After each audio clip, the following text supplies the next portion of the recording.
அன்பின் இரட்சகராகிய இயேசுவின் நாமத்தில் அனைவருக்கும் வாழ்த்துக்கள். இன்றைய மன்னா, அவன் நீருற்ற நடைக்கு போய் உப்பை அதிலே போட்டு இந்த தண்ணீரை ஆரோக்கியமாக்கினேன், இனி இதனால் சாவும் வராது, நில பாலும் இராது என்று கர்த்தர் சொல்கிறார் என்றான்.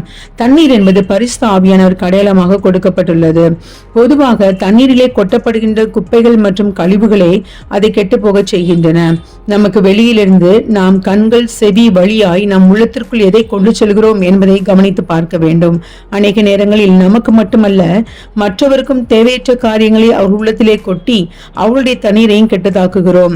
நீங்கள் பூமிக்கு உப்பாயிருக்கிறீர்கள் என்று இயேசு சொன்னது போல நம் வாழ்க்கை அவரிலே சாரமுடையதாக இருக்குமானால், உப்பு எப்படி எந்த பொருளையும் கெட்டு போகாமல் பாதுகாக்கிறதோ, அப்படியே நம் உள்ளத்திலிருந்து புறப்பட்டு ஓடுகின்ற ஜீவ தண்ணீருள்ள நதிகளையும் நாம் கெட்டு போகாமல் பாதுகாத்துக் கொள்ளலாம். மற்றவர் வாழ்விலும் சுவை கூட்டலாம்.